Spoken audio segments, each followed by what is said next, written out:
Friends, welcome back to our अपना English class. I am Rahul Singh, back with a new video. आप सभी के लिए मैं एक नया वीडियो आप लोग के बीच लेके आ चुका हूँ। चलिए, तो आज का टॉपिक बहुत इंटरेस्टिंग होने वाला है। आज का टॉपिक है preposition and its kinds. What is the topic of today? Preposition and its kinds. तो प्रीपोजिशन क्या है, what is preposition and what is its kinds. तो हम लोग पहले जानेंगे, first we know what is preposition. पहले हम लोग क्या जानेंगे कि प्रीपोजिशन क्या है।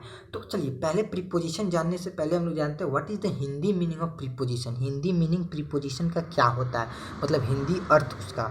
तो संबंध सूचक वाक्य, ठीक है। तो यहाँ पे संबंध सूचक वाक्य भी लिख सकते हैं, इसका ये दूसरा वे है लिखने का। तो यहाँ पे आप संबंध सूचक वाक्य भी लिख सकते हैं, इसमें कोई दिक्कत की बात नहीं है। तो चलिए अब जानते हैं व्हाट इज प्रीपोजिशन, मतलब प्रीपोजिशन है क्या। तो थोड़ा यहाँ पे ध्यान देना होगा। प्रीपोजिशन इज अ वर्ड, ठीक है। प्रीपोजिशन इज अ वर्ड और group of word. Group of word मतलब होता है शब्दों के समूह, ठीक है। ग्रुप ऑफ वर्ड्स मतलब होता है शब्दों के समूह। प्रीपोजिशन इज अ वर्ड और group of words that is generally placed before a noun और a pronoun to express its relation with other parts of the sentence. चलिए, यहाँ तक पहले हम लोग समझते हैं हमने क्या बोला। जो प्रीपोजिशन है, जो ये प्रीपोजिशन है, ये क्या बताता है? ये बताता है नाउन और प्रोनाउन का रिलेशन, मतलब संबंध क्या है। नाउन और प्रोनाउन का संबंध क्या है। अगर कोई सेंटेंस लिखा रहता है, उसमें अगर नाउन और प्रोनाउन आते हैं और आएंगे ही, तो उन दोनों का रिलेशन बताने का मदद करता है कौन सा? ये प्रीपोजिशन वही करता है काम। क्या काम करता है प्रीपोजिशन? नाउन और प्रोनाउन का रिलेशन, जो संबंध है वो बताता है। तो चलिए यहाँ पे देखते हैं। द नाउन और pronoun used with the preposition is called its object. जब नाउन और प्रोनाउन प्रीपोजिशन के साथ यूज होते हैं तो उसको हम लोग क्या कहते हैं? ऑब्जेक्ट कहते हैं। चलिए, आगे की वीडियो में आपको समझ में आएगा। चलिए, तो हम लोग देखते हैं। हमने इंग्लिश में तो डिफिनेशन जान लिया, अब हिंदी में भी जानेंगे, क्योंकि बहुत लोग हैं थोड़ा इंग्लिश में नहीं समझ पाते, तो उनके लिए मैंने हिंदी भी लिखा है। तो बिना स्किप किए वीडियो को देखिएगा, तभी वीडियो पूरा समझ में आएगा। तो चलिए यहाँ पे देखते हैं प्रीपोजिशन। अब प्रीपोजिशन को हिंदी में जानते हैं, इंग्लिश में हम लोग ने जान लिया। प्रीपोजिशन वह शब्द या शब्दों का समूह है जो किसी संज्ञा या स्वरनाम और वाक्य के दूसरे भाग के बीच के संबंध को दर्शाता है, ठीक है। चलिए फिर से यहाँ तक पढ़ते हैं हम लोग। प्रीपोजिशन वो शब्द या शब्दों का समूह है जो किसी संज्ञा या स्वरनाम और वाक्य के दूसरे भाग के बीच के संबंध को दर्शाता है। आमतौर पर, चलिए, तो हम लोग क्या बोल रहे थे? वह शब्द या शब्दों का समूह है जो किसी संज्ञा या स्वरनाम और वाक्य के दूसरे भाग के बीच के संबंध को दर्शाता है, ठीक है। तो ये प्रीपोजिशन क्या है? प्रीपोजिशन वो चीज़ है जो किसी वाक्य, ठीक है, किसी वाक्य के बीच में जो संज्ञा या स्वरनाम जब आते हैं, किसी कोई सेंटेंस लिखा रहता है, उसमें जब संज्ञा या स्वरनाम आते हैं, संज्ञा या स्वरनाम ये दो चीज़ जब आते हैं, तो उन लोगों का क्या रिलेशन है, उन दोनों के बीच क्या रिलेशन है, ये बताने में कौन मदद करता है? प्रीपोजिशन मदद करता है। चलिए हम लोग यहाँ तक पढ़ लिया, अब इसके आगे देखते हैं।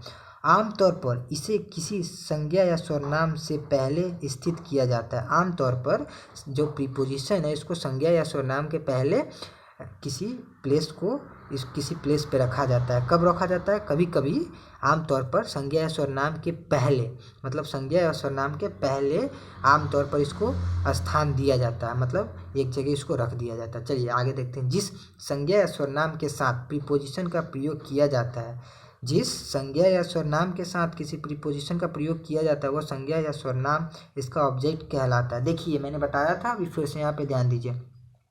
जब संज्ञा या स्वरनाम के साथ प्रीपोजिशन का प्रयोग होता है, तो वो संज्ञा या स्वरनाम इसका प्रीपोजिशन का क्या कहलाता है? ऑब्जेक्ट कहलाता है। ऑब्जेक्ट कहलाता है, ठीक है। ऑब्जेक्ट मतलब होता क्या है? वस्तु होता है भाई। क्या होता है? वस्तु। चलिए एग्जाम्पल में देखते हैं, ठीक है। तो एग्जाम्पल में देखिए, एग्जाम्पल में क्या है? I am coming from Delhi, ठीक है।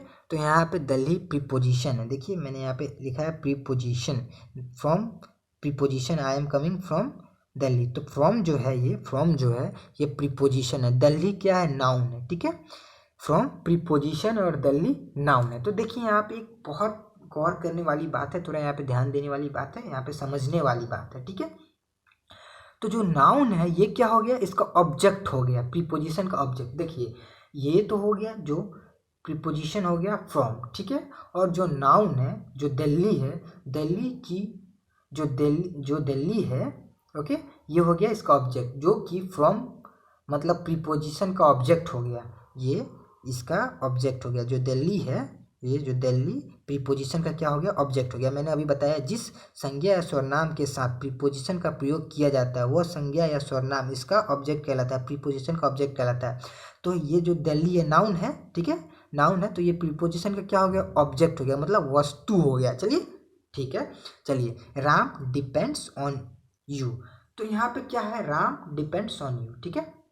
तो यहाँ पे ऑन क्या है, ऑन जो है, ऑन प्रीपोजिशन है, ऑन क्या है, प्रीपोजिशन। ऑन जो है हम लोग लिख देते हैं PREPOSITION, बहुत छोटा लिखा है, थोड़ा समझने में दिक्कत होगा लेकिन समझ जाएगा। प्रीपोजिशन है, क्या है, ऑन प्रीपोजिशन है, ठीक है।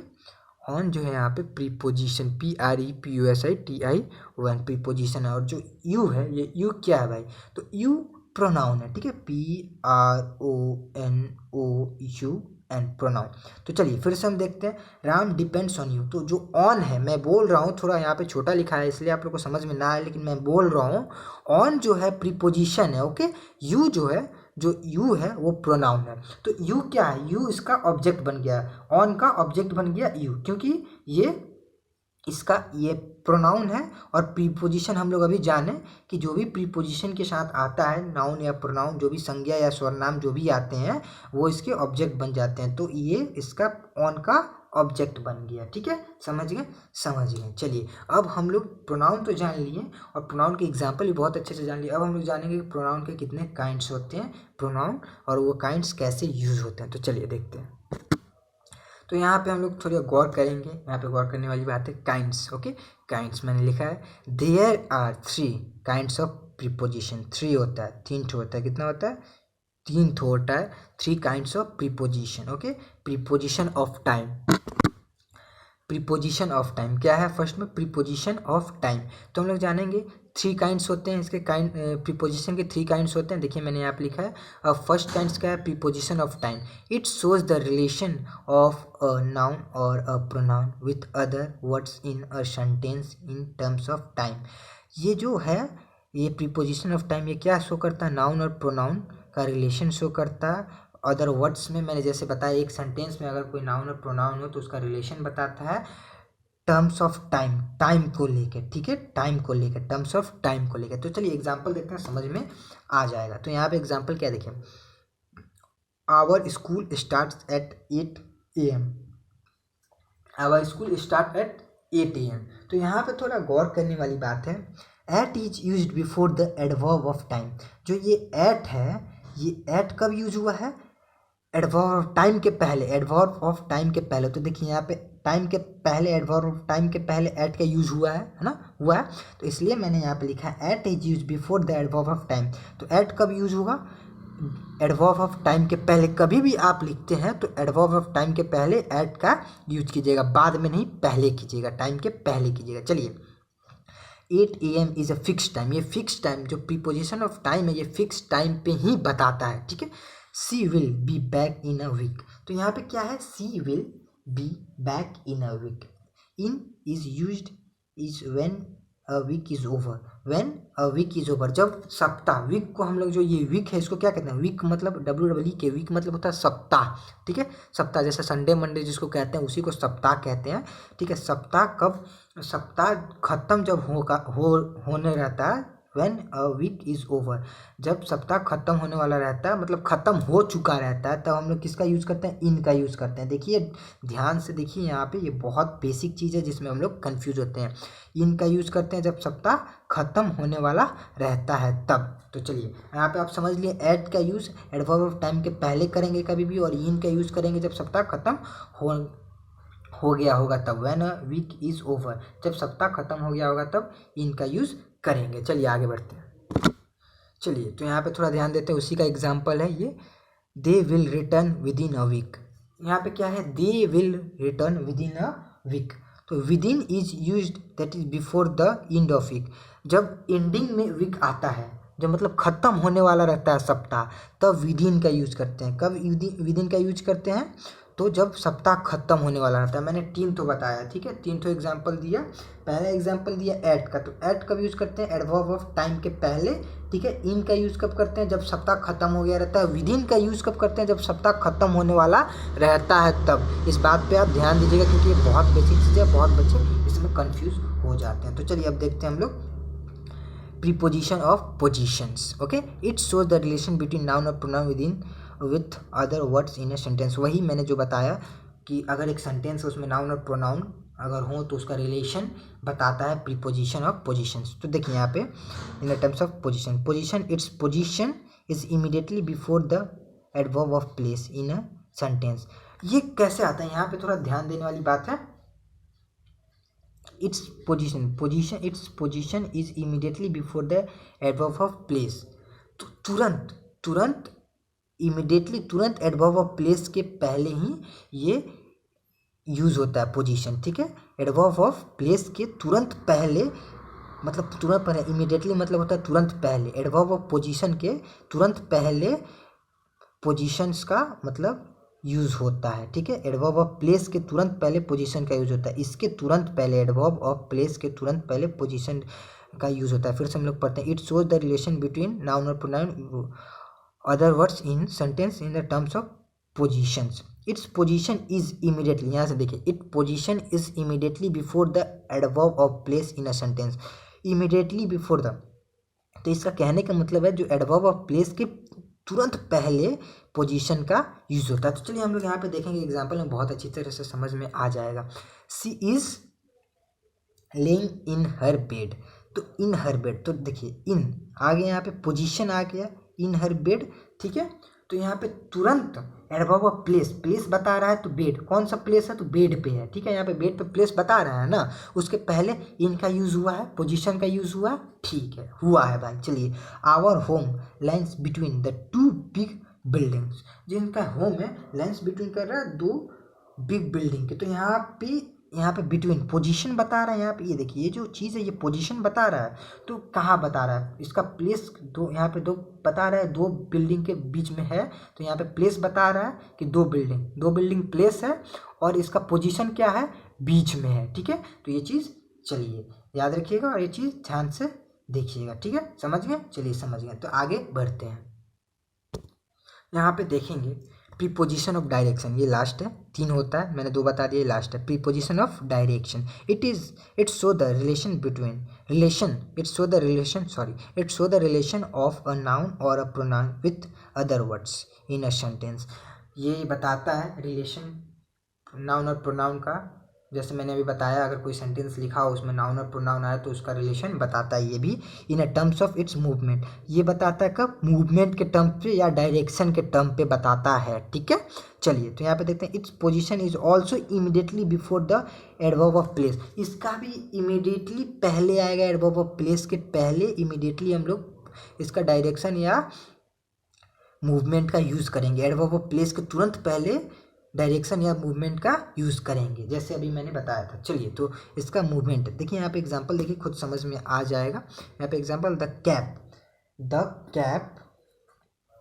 यहाँ पे एग्जांपल देखिए, the cap fell off the bowler heads, ठीक है, bowler heads, the cap fell off the bowler heads. तो यहाँ पे टोपी जो है, टोपी गेंदबाज के सर से गिर गई। यहाँ पे इसका हिंदी मीनिंग है, टोपी गेंदबाज के सर से गिर गई, ठीक है। तो यहाँ पे देखिए, यहाँ पे ध्यान से देखिएगा, जो ऑफ है ये ऑफ, ठीक है, ऑफ क्या है, मूवमेंट है, ठीक है। ऑफ में मूवमेंट डायरेक्शन आ रहा है, ठीक है।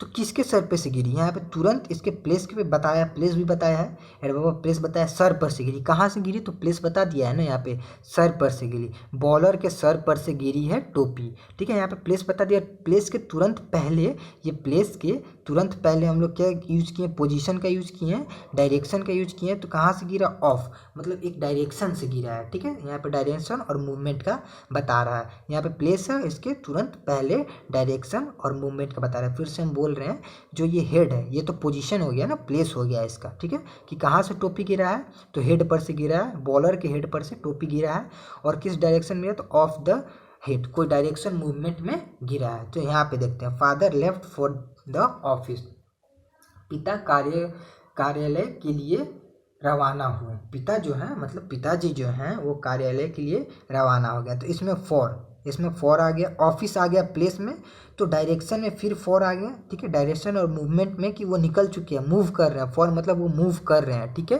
फॉर का मतलब हो रहा है यहाँ पे वो मूव कर रहे हैं, जा रहे हैं, निकल चुके हैं। ठीक है, ये इसका डायरेक्शन बता रहा है, मूवमेंट बता रहा है फॉर। ठीक है, कि पिताजी जो है ऑफिस के लिए निकल गए। और ये जो है ऑफिस, ये प्लेस बता रहा है। ठीक है, ये जो ऑफिस है एडवर्ब ऑफ प्लेस के पहले बता रहा है कि यहाँ पे बता रहा है ये मूवमेंट हो गया, डायरेक्शन हो गया, और ये हो गया आपका प्लेस। देखिए मैंने लिख ही दे रहा हूँ मैं यहाँ पे, ये हो गया place, PLACE place.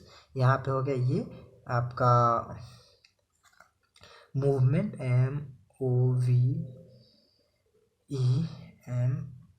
MOVEMENT movement, या डायरेक्शन DIRECTION। यहाँ पे ऑफ बता रहा है इसके बारे में, डायरेक्शन और मूवमेंट के बारे में, और ये बॉलर हेड का प्लेस बता रहा है, और यहाँ पे फोर बता रहा है मूवमेंट और डायरेक्शन के बारे में, और ऑफिस क्या बता रहा है यहाँ पे, प्लेस बता रहा है। ठीक है, तो समझिए। अगर ये वीडियो आपको अच्छी लगी हो तो लाइक ज़रूर करें, और आपको अगर इसमें कुछ पूछना हो तो कमेंट बॉक्स में कमेंट ज़रूर करें, और हमसे पूछें, हम आपका रिप्लाई देने के लिए कभी भी आप लोग के बीच हैं और हमेशा रहेंगे। अगर आपको वीडियो अच्छी लगे तो लाइक करें, और जो हमारे चैनल पे नए हैं वो सब्सक्राइब प्लीज़ ज़रूर करें, और इसको शेयर भी करें अपने फ्रेंड्स और फैमिलीज़ के साथ। Thank you so much for watching my video.